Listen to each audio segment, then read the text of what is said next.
ನಮಸ್ಕಾರ ಸ್ನೇಹಿತರೆ, ಸ್ವಾಗತ ನಮ್ಮ ಚಾನೆಲ್ಗೆ. ಗ್ರಹಗಳಲ್ಲಿ ಅತಿ ಹೆಚ್ಚು ಭಯ ಹುಟ್ಟಿಸುವ ಆದರೆ ಅಷ್ಟೇ ನ್ಯಾಯವನ್ನು ಒದಗಿಸುವ ಗ್ರಹ ಎಂದರೆ ಅದು ಶನಿ ಮಹಾತ್ಮ. ಪ್ರತಿಯೊಬ್ಬರೂ ಕಾಯ್ತಿರುವುದು ಒಂದೇ ವಿಷಯಕ್ಕೆ. 2026ರಲ್ಲಿ ಶನಿಯು ಯಾವ ರಾಶಿಯಲ್ಲಿದ್ದಾನೆ, ಸಾಡೆ ಸಾತಿ ಯಾರಿಗೆ ಶುರುವಾಗಲಿದೆ ಮತ್ತು ಯಾರಿಗೆ ಸಾಡೆ ಸಾತಿಯಿಂದ ಮುಕ್ತಿ ಸಿಗಲಿದೆ? ಸ್ನೇಹಿತರೆ, 2026 ಒಂದು ವಿಶೇಷವಾದ ವರ್ಷ. ಯಾಕೆಂದ್ರೆ ಶನಿಯು ತನ್ನದೇ ಆದ ಕುಂಭ ರಾಶಿಯಲ್ಲಿ ಬಲವಾಗಿ ನಿಂತಿದ್ದಾನೆ. ಇದರ ಪರಿಣಾಮ 12 ರಾಶಿಗಳ ಮೇಲೂ ಅಗಾಧವಾಗಿರುತ್ತದೆ. ಇವತ್ತಿನ ವಿಡಿಯೋದಲ್ಲಿ 2026ರಲ್ಲಿ ಯಾವ ರಾಶಿಯವರು ಎಚ್ಚರವಾಗಿರಬೇಕು, ಕಂಟಕ ಶನಿ ಮತ್ತು ಅಷ್ಟಮ ಶನಿ ಯಾರಿಗೆ ಕಾಡಲಿದೆ ಮತ್ತು ಶನಿದೇವರ ಅನುಗ್ರಹ ಪಡೆಯಲು ಸರಳ ಪರಿಹಾರಗಳೇನು ಎಂಬುದನ್ನು ಸಂಪೂರ್ಣವಾಗಿ ತಿಳಿಯೋಣ. ಬನ್ನಿ ವಿಡಿಯೋ ಶುರು ಮಾಡೋಣ. ಮೊದಲಿಗೆ ಗ್ರಹಗಳ ಸ್ಥಿತಿಯನ್ನು ನೋಡೋಣ. 2026ರಲ್ಲಿ ಶನಿದೇವನು ಯಾವುದೇ ರಾಶಿ ಬದಲಾವಣೆ ಮಾಡುವುದಿಲ್ಲ. ಹೌದು, ಪೂರ್ತಿ 2026ನೇ ಸಾಲಿನಲ್ಲಿ ಶನಿಯು ಕುಂಭರಾಶಿಯಲ್ಲೇ ಸಂಚರಿಸಲಿದ್ದಾನೆ. ಶನಿಯು ಕುಂಭರಾಶಿಯಲ್ಲಿರುವುದರಿಂದ ಇದು ಶಶ ಮಹಾಯೋಗವನ್ನು ಉಂಟುಮಾಡುತ್ತದೆ.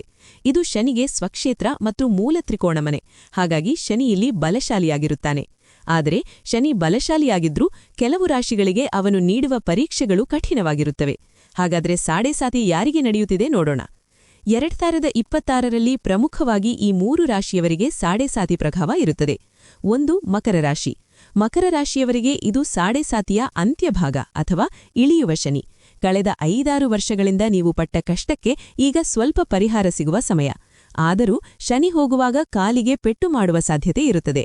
ಹಣಕಾಸಿನ ವಿಷಯದಲ್ಲಿ ಸ್ವಲ್ಪ ಸುಧಾರಣೆ ಕಂಡರೂ ಆರೋಗ್ಯದ ಕಡೆ ನಿರ್ಲಕ್ಷ್ಯ ಮಾಡಬೇಡಿ. 2. ಕುಂಭರಾಶಿ.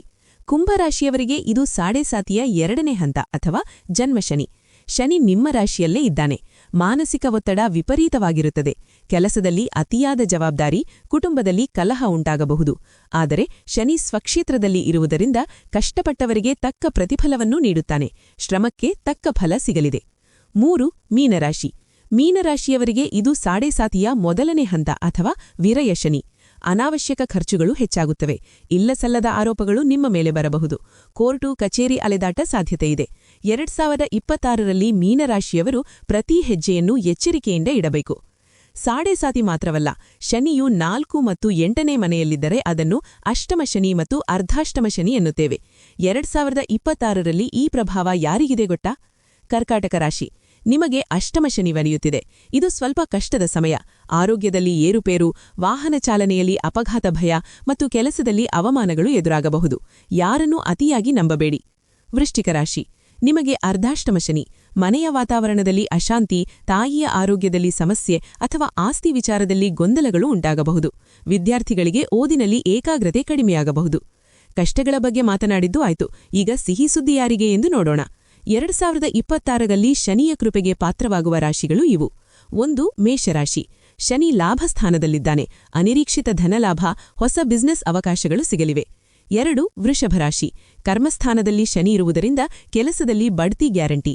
3. ಮಿಥುನ ರಾಶಿ. ಭಾಗ್ಯಸ್ಥಾನದಲ್ಲಿ ಶನಿ ಇರುವುದರಿಂದ ತಂದೆಯ ಕಡೆಯಿಂದ ಲಾಭ ಮತ್ತು ವಿದೇಶ ಯೋಗ ಇದೆ. 4. ತುಲಾರಾಶಿ. ನಿಮಗೆ ಪಂಚಮ ಶನಿ. ಇದು ರಾಜಯೋಗದ ಸಮಯ. ಶೇರ್ ಮಾರುಕಟ್ಟೆ ಅಥವಾ ಹೂಡಿಕೆಯಲ್ಲಿ ಲಾಭವಾಗಲಿದೆ. 5. ಧನುರ್ರಾಶಿ. ನೀವು ಈಗಾಗಲೇ ಸಾಡೆ ಸಾತಿಯಿಂದೆ ಸಂಪೂರ್ಣ ಮುಕ್ತರಾಗಿದ್ದೀರಿ. 2026ರಲ್ಲಿ ನಿಮ್ಮ ಧೈರ್ಯ ಮತ್ತು ಪರಾಕ್ರಮ ಹೆಚ್ಚಲಿದೆ. ಸ್ನೇಹಿತರೆ, ನಿಮ್ಮ ರಾಶಿಗೆ ಶನಿ ಕಾಟ ಇದ್ದರೆ ಭಯಪಡುವ ಅಗತ್ಯವಿಲ್ಲ. ಶನಿ ಭಕ್ತಿಗೆ ಒಲಿಯುವ ದೈವ. 2026ರಲ್ಲಿ ಈ ಸರಳ ಪರಿಹಾರಗಳನ್ನು ಮಾಡಿ. ಹನುಮಂತನ ಆರಾಧನೆ. ಪ್ರತಿದಿನ ಅಥವಾ ಶನಿವಾರದಂದು ಹನುಮಾನ್ ಚಾಲೀಸಾ ಪಠಿಸಿ. ಶನಿಯು ಹನುಮಂತನ ಭಕ್ತರಿಗೆ ತೊಂದರೆ ಕೊಡುವುದಿಲ್ಲ. ದೀಪಾರಾಧನೆ. ಪ್ರತಿ ಶನಿವಾರ ಸಂಜೆ ಅಶ್ವತ್ಥ ಮರದ ಕೆಳಗೆ ಅಥವಾ ಶನಿ ದೇವಸ್ಥಾನದಲ್ಲಿ ಎಳ್ಳೆಣ್ಣೆ ದೀಪವನ್ನು ಹಚ್ಚಿ. ದಾನಧರ್ಮ. ಅಂಗವಿಕಲರಿಗೆ, ಬಡವರಿಗೆ ಅನ್ನದಾನ ಅಥವಾ ವಸ್ತ್ರದಾನ ಮಾಡಿ. ಕಪ್ಪು ನಾಯಿಗೆ ಅಥವಾ ಕಾಗೆಗೆ ಆಹಾರ ನೀಡಿ. ಕೆಲಸದಲ್ಲಿ ನಿಷ್ಠೆ. ಶನಿ ಕರ್ಮಕಾರಕ.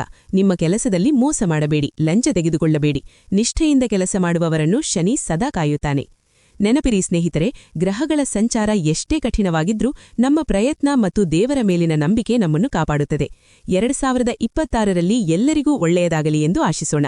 ಈ ಮಾಹಿತಿ ನಿಮಗೆ ಇಷ್ಟವಾಗಿದ್ದರೆ ದಯವಿಟ್ಟು ಈ ವಿಡಿಯೋವನ್ನು ಲೈಕ್ ಮಾಡಿ ಮತ್ತು ನಿಮ್ಮ ಸ್ನೇಹಿತರೊಂದಿಗೆ ಶೇರ್ ಮಾಡಿ. ನಮ್ಮ ಚಾನೆಲ್ಗೆ ಇನ್ನೂ ಸಬ್ಸ್ಕ್ರೈಬ್ ಆಗಿಲ್ಲ ಅಂದ್ರೆ ಈಗಲೇ ಸಬ್ಸ್ಕ್ರೈಬ್ ಆಗಿ. ಮುಂದಿನ ವಿಡಿಯೋದಲ್ಲಿ ಮತ್ತಷ್ಟು ಇಂಟ್ರೆಸ್ಟಿಂಗ್ ಮಾಹಿತಿಯೊಂದಿಗೆ ಸಿಗೋಣ. ಅಲ್ಲಿಯವರೆಗೂ ನಮಸ್ಕಾರ. ಶುಭ ದಿನ.